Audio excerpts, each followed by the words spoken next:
para abençoar você e a sua família. Receba esta bênção preparada especialmente para você. Servos de Deus, a buzina tocai, Jesus em breve virá.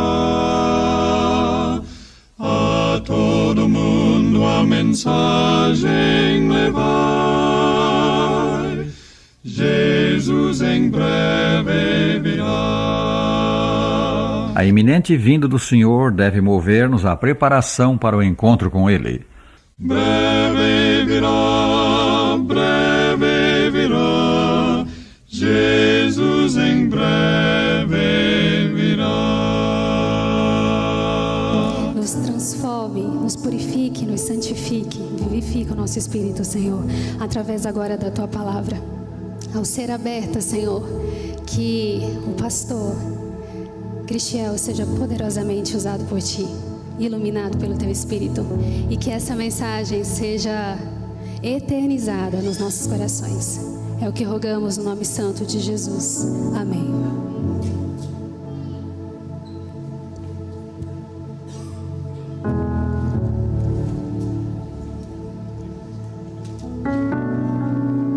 Feliz sábado. Vocês estão bem? Então eu preciso dar alguns recados para você antes de nós nos aprofundarmos na mensagem. O primeiro recado que eu preciso que você anote na sua mente e não esqueça, por favor.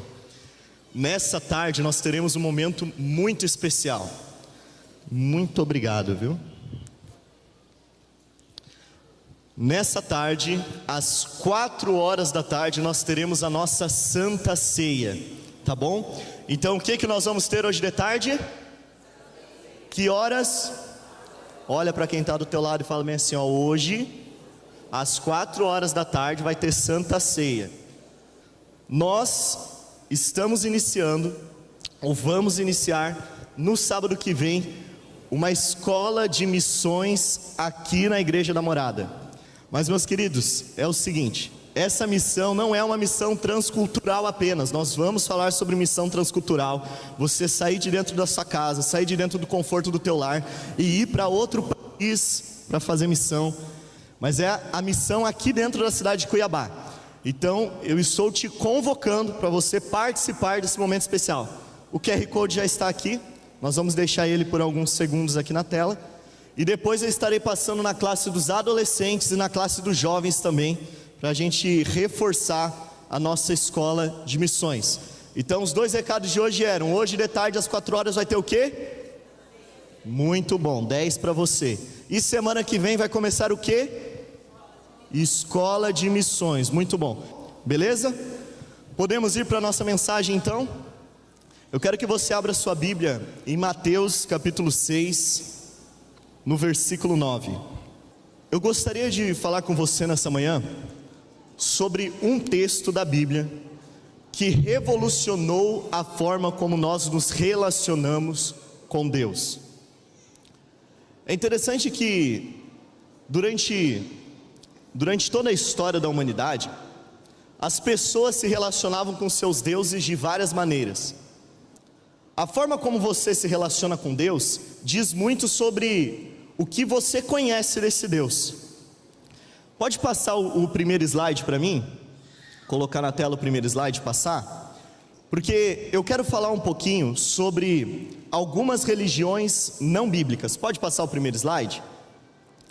Quando nós falamos sobre a Bíblia, nós também precisamos lembrar que existiam religiões antes da Bíblia, e durante o período da Bíblia existiram religiões que não adoravam o Deus que nós conhecemos como Deus bíblico.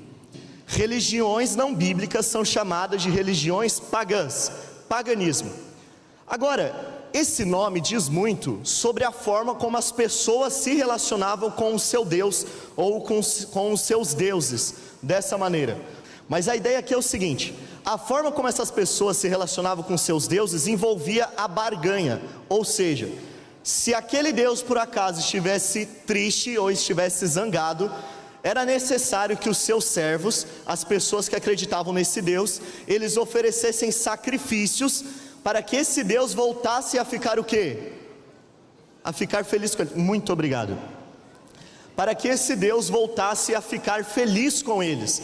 Ou seja, o relacionamento com esses deuses era baseado na troca. Eu precisava dar algo para ele, para que ele me desse algo de volta.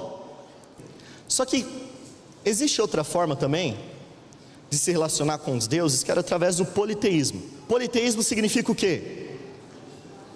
Vários deuses, tá? Politeísmo são vários deuses. No politeísmo, era difícil você encontrar os valores de uma cultura, a união dentro de uma sociedade. Por quê? Vou explicar para vocês. Porque no politeísmo, nós temos vários deuses, e cada deus pensa de uma maneira diferente. Ou seja, um adendo aqui. Nós precisamos entender que a religião, ela influencia a cultura. Você sabia disso? A religião influencia a cultura, a forma como as pessoas se relacionam. Beleza? Voltando para o politeísmo. São vários deuses, cada deus tem as suas características. E cada pessoa que segue esse deus, ela segue esse deus baseado naquilo que ela mais gosta.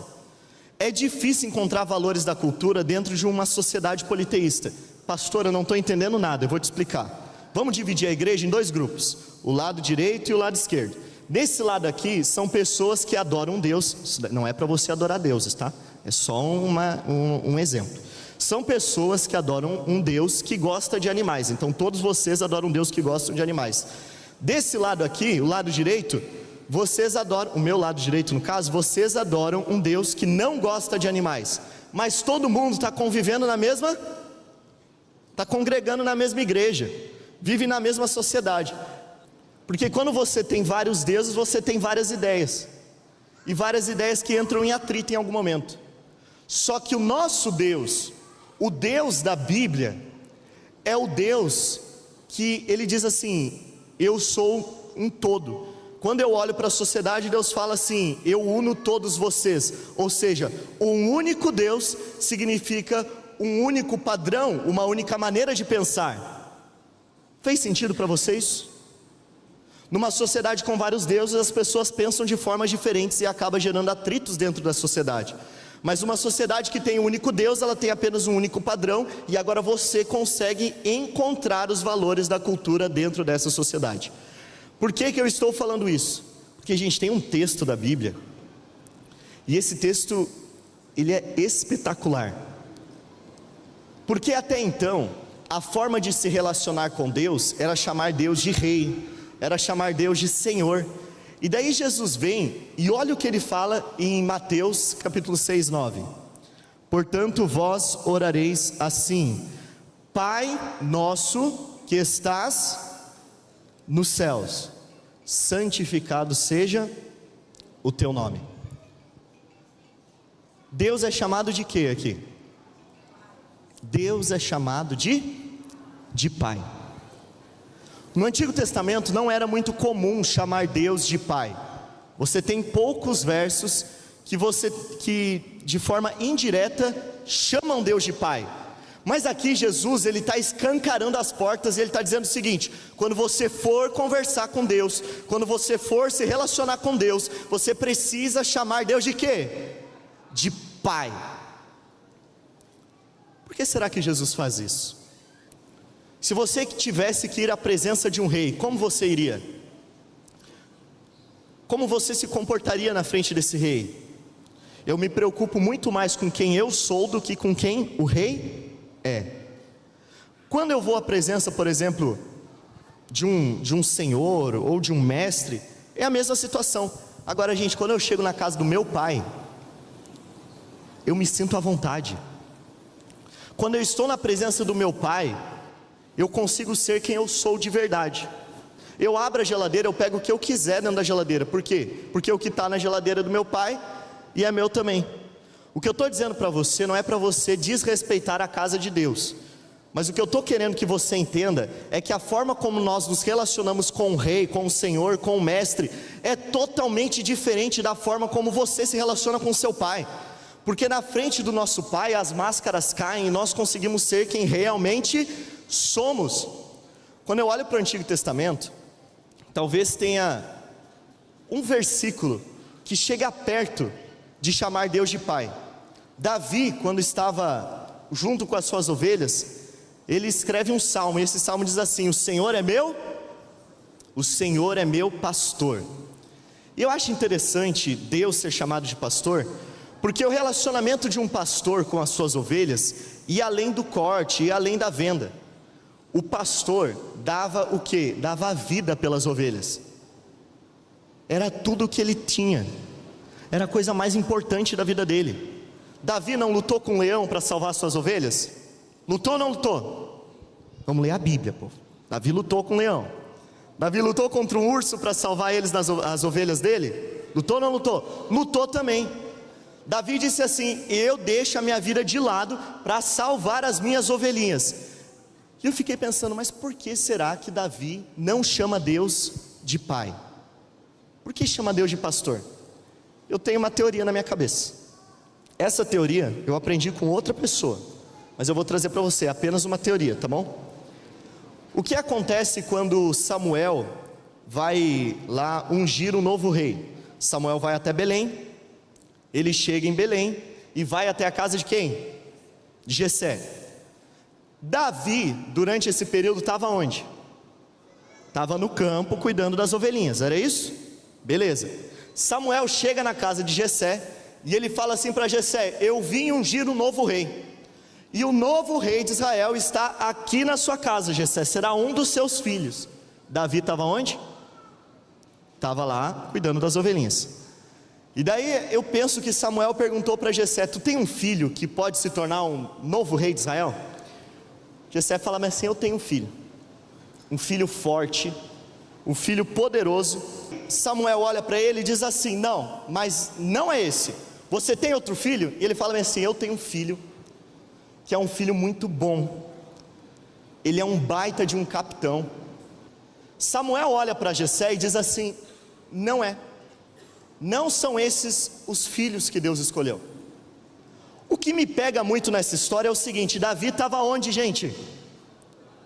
Davi estava no campo cuidando das ovelhas. Eu quero dizer para você, quando um profeta ia até uma cidade, aquela era a presença mais... Agora está funcionando, agora passou. Essa era a presença mais importante dentro daquela cidade. Todas as pessoas paravam o que estavam fazendo porque o profeta estava ali.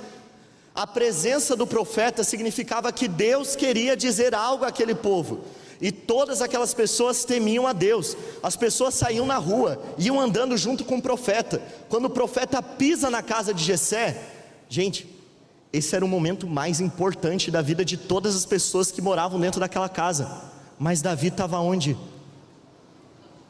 Por que ninguém foi chamar Davi? Que pai é esse que se esquece do seu filho?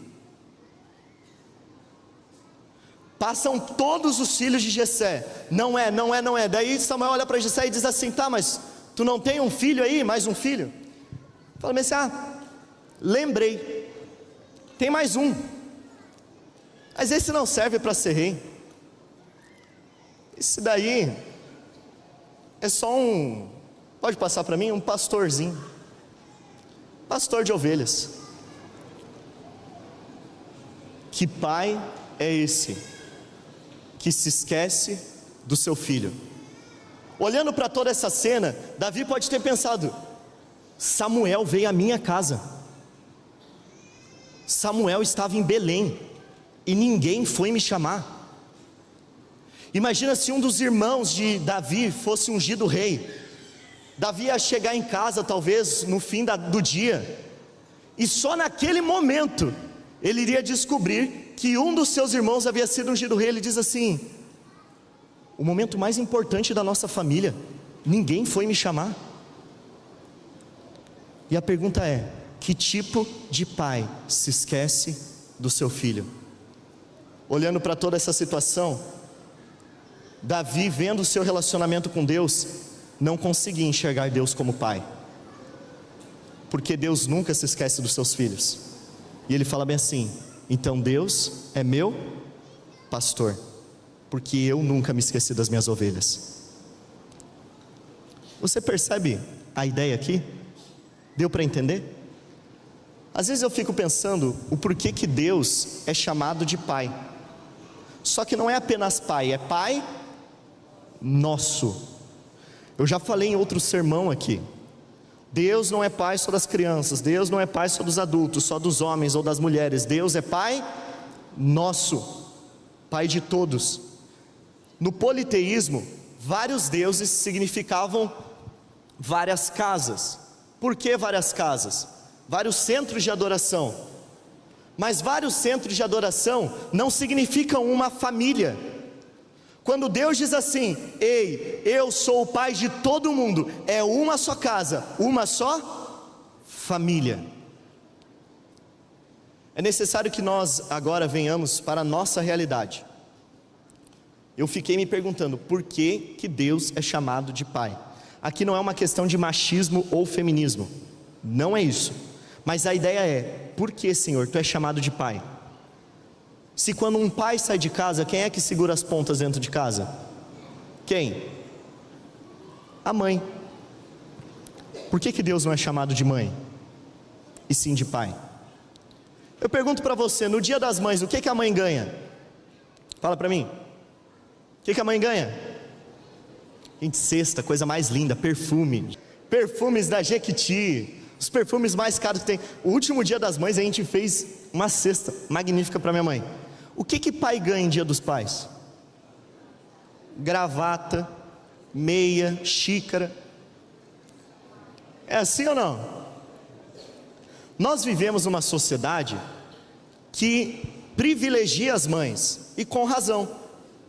Porque quando um pai abandona uma família, quem é que cuida da família até o final? Quem é que educa o filho? Quem é que trabalha até o fim para pagar os estudos, para ajudar o filho? É a mãe. Eu quero ler para você aqui alguns dados. Você precisa entender que nós somos uma geração rejeitada. E nós começamos a entender isso olhando algumas notícias dos últimos anos. Em 2014, na Copa do Mundo, a seleção brasileira, ela recebeu um título diferente daqueles que ela vinha recebendo durante os últimos anos. A seleção brasileira sempre foi conhecida por ser uma seleção competitiva e que ganhava copas. Sim ou não? Mas no ano de 2014, o jornal É o País publicou ali um artigo onde ele dizia que a seleção brasileira na Copa de 2014 tinha sido considerada a seleção dos filhos sem pai. 11 dos 23 jogadores cresceram sem a presença do pai em casa. Tem mais um dado que eu quero ler para vocês, que diz que em 2025, nesse último ano, 175 mil bebês foram registrados sem o nome do pai. Outro dado diz que, segundo o Instituto Vidas Raras, 80% das crianças que nascem com alguma doença rara são abandonados pelos pais. Se você for estudar e pegar alguns dados sobre o impacto da sociedade que a falta de um pai traz, você vai ver várias ocasiões. Quando você analisa os jovens que se suicidam, a maior parte dos jovens que se suicidam não tinham a presença de um pai dentro de casa. E isso me fez entender porque Deus foi chamado de pai. Uma sociedade sem um pai é uma sociedade que se autodestrói. Para você entender um pouquinho melhor o que eu estou querendo dizer, eu quero que você abra sua Bíblia em Lucas capítulo 15. Lucas capítulo 15. E nós vamos entender um pouquinho melhor o que significa Deus ser chamado de pai. Lucas capítulo 15, a partir do versículo 3 diz assim: então lhes propôs Jesus esta parábola: qual dentre vós é o homem que, possuindo 100 ovelhas e perdendo uma delas, não deixa no deserto as 99 e vai em busca da que se perdeu até encontrá-la? Achando-a, põe-na sobre os ombros, cheio de júbilo, e indo para casa, reúne os amigos e vizinhos, dizendo-lhes: alegrai-vos comigo, porque achei a minha ovelha perdida. Eu vou fazer uma pausa aqui, porque nós vamos entender como esse texto ele começa. Jesus está contando aqui 3 parábolas, e ele começa a primeira parábola dizendo: qual dentre vós? e algumas traduções, quem de vocês? A ideia aqui que Jesus está querendo passar é o seguinte: ei, se você tem uma ovelha, tem 100 ovelhas e você perde uma, quem dentre vós não iria atrás dela para recuperar a sua ovelha? Por muito tempo nós interpretamos essa parábola talvez da maneira errada. Ela também está falando sobre um Deus que não desiste de ir atrás de você e te trazer de volta para casa. Mas o que Jesus está falando aqui é o seguinte: qual dentre vós, quem de vocês não faria isso? Se você perde uma ovelha, essa ovelha significa dinheiro, essa ovelha significa um bem, você vai atrás dela e traz ela de volta para casa. Qualquer pessoa faria isso. Deu para entender? Vamos partir para a próxima parábola? Próxima parábola começa agora no verso 8 e diz assim: ou, qual é a mulher que tendo 10 dracmas, se perder uma, não acende a candeia, varre a casa e procura diligentemente até encontrá-la? A segunda parte já inicia dizendo também: ei, qual dentre vós, ou qual é a mulher que se perder dinheiro, não vai atrás do dinheiro para encontrar? Mulher gosta de dinheiro, sim ou não? Não gosta de perder, gosta de gastar, mas gosta de dinheiro. Na verdade, ninguém gosta de perder dinheiro. É algo ruim, porque dinheiro significa os teus bens também, algo valioso para você. O que Jesus está falando é: que mulher não faria isso? E a terceira parábola, o versículo 11 começa: certo homem tinha 2 filhos. Até agora o que nós estamos vendo é: qual dentre vós é o homem que tendo 100 ovelhas não vai atrás diligentemente para procurá-la? Ou seja, quem não faria isso? Todo mundo faria. A segunda parábola começa dizendo: ou qual é a mulher que perdendo seu dinheirinho valioso não vai atrás também para procurar? Que mulher não faria isso? Qualquer uma faria. Só que agora nós temos uma pausa. Jesus vai começar a terceira parábola, e quando todo mundo espera que ele diga: ou qual é o pai, ele começa dizendo: certo homem tinha 2 filhos. Não é qualquer pai. Esse pai é diferente. Esse pai é especial. Para que você possa entender a situação daquela família, eu vou ler mais alguns versículos com você. Porque diz assim: certo homem tinha 2 filhos, versículo 11, a partir do verso 12: o mais moço deles disse ao pai: pai, dá-me a parte dos bens que me cabe. E ele lhes repartiu o quê? Os haveres. Vamos lá então. O texto está me dizendo que esse pai, que não era qualquer pai, era um pai especial, tinha 2 filhos. E eu vou contar um segredo para você: nenhum dos 2 filhos prestava. Como assim, pastor? E o filho que ficou em casa não prestava também? Por quê? Porque me diz que o filho mais novo, ele teve a coragem de olhar na cara do pai e dizer bem assim: já que o senhor não morre, faz o seguinte, reparte os bens e me dá minha parte, por favor. Porque foi exatamente isso que ele pediu. A herança só era dividida quando o pai vinha a óbito, ele morria. Aí sim dividia a herança. O filho está dizendo: já que o senhor não bate as botas, pega a minha parte e me dá logo. Só que você deve ficar pensando: tá bom, mas o culpado, se você olhar a olho nu, é só quem? É só o filho mais novo. É ele que confronta o pai. Mas eu te pergunto, onde estava o filho mais velho nessa história? O que o filho mais velho estava fazendo que vê o mais novo desrespeitar o pai descaradamente e ele não faz nada? Eu vou te contar um segredo. Naquela época, quando a herança era dividida, o filho mais velho ficava com a maior parte da herança. 66% da herança ficava com o filho mais velho. Sabe o que está acontecendo aqui? O filho mais velho ia ser beneficiado sem ter que falar nada. Ele ficou quietinho.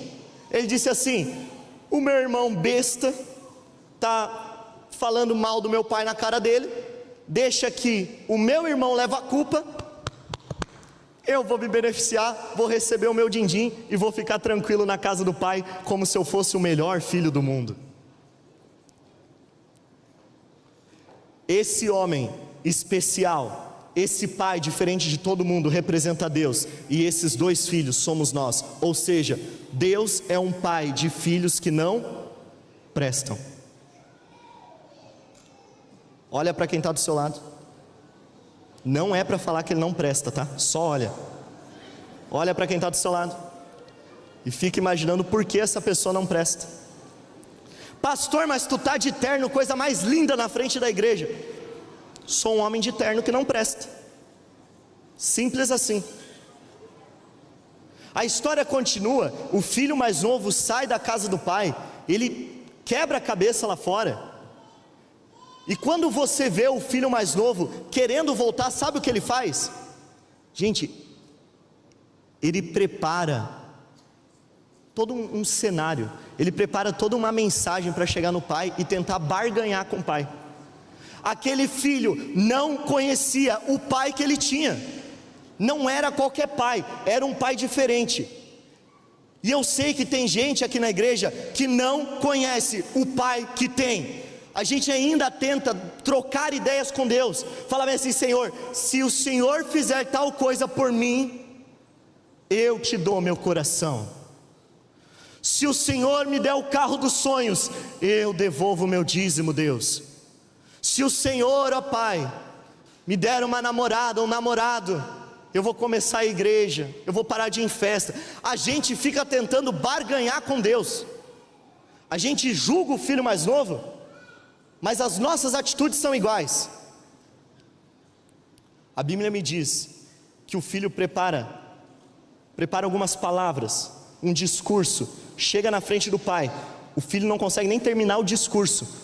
O pai abraça ele e diz assim: pode pegar a túnica mais bonita que a gente tem aqui, pega o meu anel, o meu filho voltou para casa e a gente vai celebrar hoje. Eu não vou continuar me atentando aos outros detalhes dessa parábola, porque eu acho que você já entendeu. A parábola do filho pródigo não é sobre um filho, mas sim sobre um pai. Um pai diferente.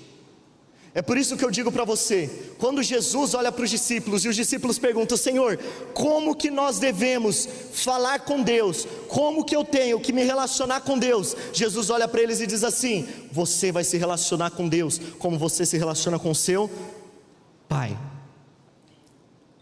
Para você entender melhor isso daqui, já para nós encerrarmos a nossa mensagem, eu quero contar uma história para você. A história de um homem chamado Rick Hoyt. Alguém já ouviu a história de Rick Hoyt? Rick Hoyt foi uma criança que nasceu com paralisia cerebral. Quando Rick Hoyt nasceu, os médicos olharam para os pais e disseram assim: o seu filho não vai sobreviver, nem adianta vocês tentarem. O pai de Rick Hoyt não desistiu daquela criança. Ele ficou do lado de Rick Hoyt até o final. E sabe que os pais, naquele momento de alegria, parece que começam a ver cenas que não aconteceram. Todos os dias o pai de Rick Hoyt chegava no médico e dizia: eu vi o meu filho mexer o dedo. E o médico dizia: pai, isso daí é coisa da sua cabeça, pai. É porque você quer resolver a situação de uma maneira simples. Pai, o seu filho não vai sobreviver. Vocês precisam aceitar isso já agora. O filho de vocês não vai sobreviver. E o pai continuou do lado do filho. Até que um dia o pai saiu correndo no hospital, chamou o médico dizendo: o meu filho abriu o olho. Eu vi o meu filho abrir o olho. Eu estava conversando com ele e ele abriu o olho. O médico falou: pai, é coisa da sua cabeça, isso é impossível. Mas para consolar aquele pai, o médico foi até o quarto de Rick Hoyt. E quando chegou lá, por incrível que pareça, a criança realmente estava com os olhos abertos. E o médico percebeu que Rick Hoyt conseguia abrir e fechar os seus olhos. Aquela criança foi para casa e Rick Hoyt cresceu com as suas limitações, mas ele superou todas as expectativas. A história me diz que Rick Hoyt chegou até a ir para a escola. E quando ele entrou na escola, algumas pessoas que estavam estudando o caso daquele menino construíram um aparelho no qual Rick Hoyt conseguia se comunicar através dos seus olhos. Ele olhava para as letras, o aparelho escolhia as letras certas e essas letras iam aparecendo em um visor. E assim Rick Hoyt conseguia conversar com as pessoas, superando todas as expectativas. Em certo momento, durante o seu período no infantil da escola. Rick Rod chegou um dia para o pai dele e, com os seus olhos fitados naquele computador, o corpo não se mexia, mas os olhos se comunicavam através do teclado do computador. Ele escreveu: pai, eu tenho um colega que sofreu um acidente e ele ficou tetraplégico. Vai ter uma corrida beneficente na escola e eu quero participar dessa corrida, pai. O pai olhou para ele e disse assim: filho, deixa o pai te explicar uma coisa. Você não consegue correr. E ele diz assim: pai, eu consigo. E o pai disse: filho, você não consegue correr. E o pai disse: eu consigo. Filho, não consegue. Eu consigo sim. Como você consegue, filho? Se o Senhor for comigo. Chegou o grande dia da corrida. Sabe quem apareceu lá? Rick Reutemann na sua cadeira e o pai empurrando a cadeira. Só que o Rick Reutemann tinha feito um combinado com o pai. Ele disse assim: pai, nós vamos correr, mas a gente não pode chegar em último lugar. Imagina essa cena. Eles começaram a corrida e, para surpresa de todos, Rick Reutemann não foi o último colocado. Aquilo animou o garotinho. E dali em diante ele falou: pai, eu estou vendo outros tipos de corridas e eu quero correr todas essas maratonas. E o pai disse: filho, não tem como. E ele falava: pai, tem. Filho, você não consegue. Maratona é muito mais difícil do que uma corrida de escola. Pai, tem. Como, filho? Se o Senhor for comigo. Rick Reutemann se formou em educação especial na faculdade. A primeira pessoa com paralisia cerebral a se formar em uma faculdade foi Rick Reutemann. Ele queria ajudar as outras pessoas que viviam na mesma condição que ele vivia. A história me conta que o pai de Rick Reutemann e eles correram várias corridas. Até que Rick Reutemann um dia chegou para o pai e, com os seus olhos, escreveu na tela do computador: eu tenho um novo desafio para você, pai. Eu quero correr um Ironman. Alguém aqui conhece o que é um Ironman? 3,8 quilômetros nadando, 180 quilômetros pedalando e 42 quilômetros correndo. O pai de Rick Reutemann olhou para ele e disse assim: filho, é impossível. Ele olha para o pai e diz: tem como? Filho, não dá. Tem como? Não dá. Como? Se o Senhor for comigo. Eu quero que você assista um vídeo agora. O que será que aconteceu durante essa corrida? Preste atenção nesse vídeo.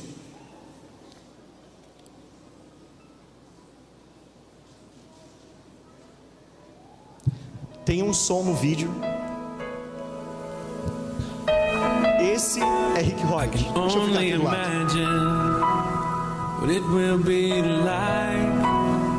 Contra tudo e contra todos. Era essa maneira que Rick Reutemann escrevia no computador. Todos os médicos disseram que ele iria morrer, mas o seu pai acreditou nele.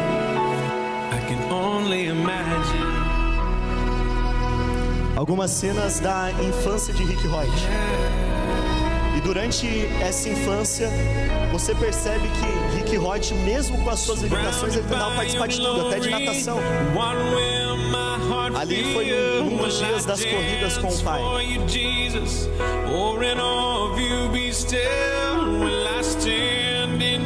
Aqui começou o Ironman. Como que funcionou? Rick Reutemann ficou dentro de um bote. Aquele pai colocou uma corda puxando o bote nas costas. E ele nadou 4 quilômetros, puxando no mar o seu filho dentro de um bote. Eu te pergunto, o que sustentava as forças desse pai? O que fazia esse pai seguir até o final? Ele está então terminando o percurso de 4 quilômetros a nado. Ele vai pegar agora Rick Reutemann no colo e eles vão partir para 180 quilômetros pedalando. Esse pai é um pai que não desiste do seu filho, mesmo que o filho não possa oferecer nada para ele. Esse é o verdadeiro amor de um pai. Foi adaptado na bicicleta, aonde o pai de Rick Roy iria pedalar, uma cadeira na frente da bicicleta. Então Rick Roy tinha sentado nessa cadeira e o pai iria pedalando. Aqui eles já estavam chegando na próxima parte.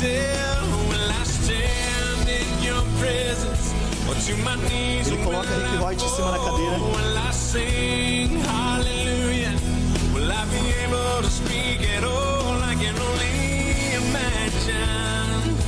E aí começa uma nova fase. 180 km pedalando. O pai já não tinha mais forças para prosseguir, mas eles não desistiram. O pai não tinha mais forças para prosseguir, mas a confiança do filho, o amor àquele filho, fez aquele pai até o final. 180 km pedalando.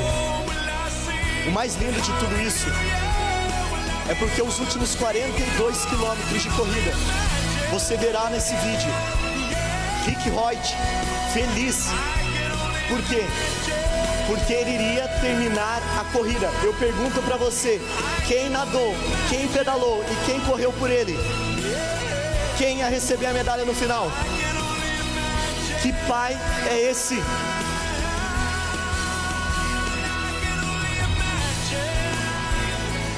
No final da corrida,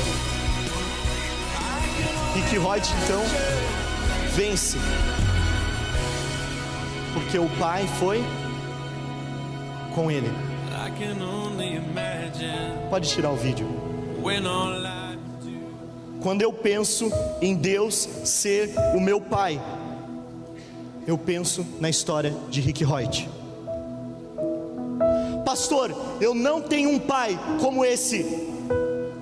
O meu pai foi diferente. O meu pai me machucou. Eu não tenho um pai como o pai de Rick Roy. Pastor, eu até tenho um pai como esse. Ou melhor, eu tinha, porque eu já não tenho mais.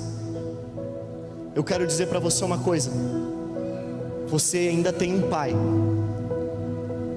que não desiste, que te abraça e que está disposto a correr essa corrida por você. Esse pai é Deus.